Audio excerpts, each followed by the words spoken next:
హైదరాబాద్ గోషమహల్లో నాలా danger bells మోగిస్తుంది. ఇప్పటికే 8 సార్లు నాలా కుంగిపోగా జీహెచ్ఎంసీ చేపట్టిన మరమ్మతు పనులు ముందుకు సాగకపోవడంతో 3 నెలలుగా ఓల్డ్ ముంబై హైవే మార్గం మూతపడింది.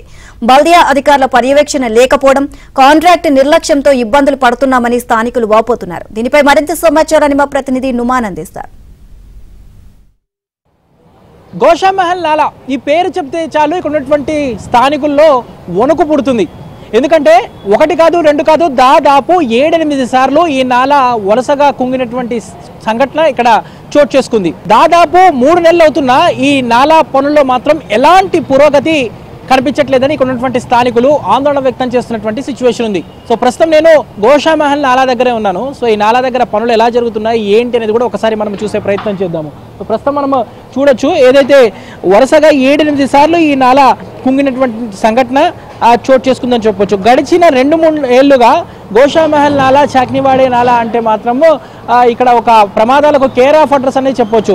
అధికారులు వస్తున్నారు, చూస్తున్నారు, వెళ్తున్నారు తప్ప సో ఇక్కడ పనుల్లో మాత్రం ఎలాంటి పురోగతి లేకపోవడంతో ఓల్డ్ ముంబై హైవే ఇదంతా కూడా సో ప్రధానమైనటువంటి రోడ్డు మార్గం మూసివేయడంతో నిత్యం కూడా ఇక్కడ ఉన్నటువంటి స్థానికులు నానా అవస్థలు పడుతున్నటువంటి పరిస్థితి. సో మనము ఇక్కడ ఉన్నటువంటి స్థానికులతో కూడా మాట్లాడేటటువంటి ప్రయత్నం చేద్దాం ఒకసారి. బట్ ఇక్కడ సిచ్యువేషన్ చూసుకుంటే మాత్రం చాలా అంటే రోడ్లంతా కూడా క్లోజ్ చేసి పెట్టడంతో నిత్యం కూడా ఇక్కడ ట్రాఫిక్కి కేర్ ఆఫ్ అడ్రస్గా మారినటువంటి సిచ్యువేషన్ ఉంది. రోడ్డు మార్గం కూడా ప్రధానంగా మనం చూడొచ్చు, ప్రధానమైనటువంటి రోడ్డు మార్గం ఇటు గోషామహల్ కానివ్వండి, ఏదైతే ఇటు దారుసలంకు వెళ్ళాలన్నా, నాంపల్లి, మల్లేపల్లికి వెళ్ళాలన్నా కూడా ఇదంతా ఒక ప్రధానమైనటువంటి రోడ్డు మార్గం. సో ఇలాంటి రోడ్డు మార్గం క్లోజ్ చేసి పెట్టడంతో నిత్యం కూడా ఇక్కడ ఉన్నటువంటి స్థానికులు తీవ్ర ఇబ్బందులకు గురవుతున్నారు. చెప్పండి, పనులు ఏంటి అసలు, ఎలా జరుగుతున్నాయి ఏంటి అసలు ఇక్కడ?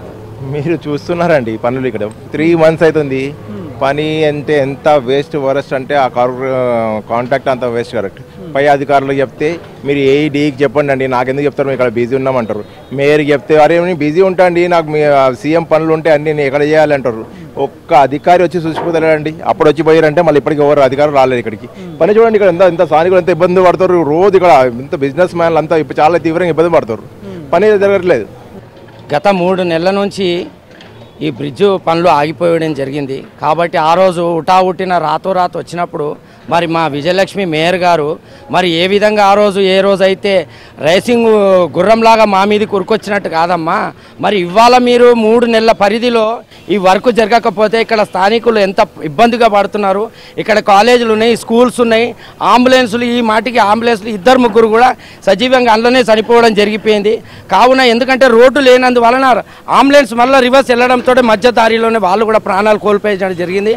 అలా 3-4 అంబులెన్స్లలో ప్రాణాలు కోల్పోవడం జరిగింది. కావున ఇక్కడ చిట్ట బిజినెస్ చేసుకునే వాళ్ళు ప్రతి ఒక్కరు కూడా ఎంత ఇబ్బందికరంగా మారిపోతుందంటే మరి ఈ ప్రభుత్వం ఏం పని చేస్తుందో, ఎందుకు ఇంత నిర్లక్ష్యం చేస్తుందో మరి నాకు ఇది అర్థం కావట్లేదు. మనం చూడొచ్చు, అంటే ఇది మాసప్ ట్యాంక్ నుంచి మొదలుకొని గోషామహల్ మొత్తం మూసీ నదిలో కలిసేటటువంటి అతిపెద్ద నాలా, హైదరాబాద్ నగరంలో ఉన్నటువంటి అతి పురాతనమైనటువంటి నాలా కూడా ఇదే అని చెప్పవచ్చు. సో ఇలాంటి నాలా వరుసగా దాదాపు 8 సార్లు కుంగింది. సో మరో భారీ వర్షం కురిస్తే మాత్రం మరోసారి కుప్పకూలేటటువంటి ప్రమాదం ఉంది కూడా ఇక్కడ ఉన్నటువంటి స్థానికులు ఆందోళన వ్యక్తం చేస్తున్నటువంటి పరిస్థితి. ఇక్కడ చూడొచ్చు, ఇక్కడ అన్ని కూడా వ్యాపార సముదాయాలు ఉన్నాయి, టింబర్ డిపోట్స్ ఉన్నాయి. అసలు ఇక్కడ అంతా కూడా వ్యాపారాలు లేక ఇబ్బందులకు గురవుతున్నామని చెప్తున్నారు. చెప్పండి ఏంటి, ఎలాంటి ప్రాబ్లం? చాలా అవుతుంది సార్, వీళ్ళు చేస్తే 75 days అయింది, ఇదే కంప్లీట్ కాలేదు, ఇంకా ఒక్క గిరాకీ లేదు మా దగ్గర. ఏం చేయాలి? ఇక్కడ కూర్చొని పొద్దుగాల నుంచి ఈ వాసన మొత్తం వెళ్ళి వాంతులు వస్తున్నాయి. దీనికి ఏం చేయాలి? దానికి పరిష్కారమే లేదు.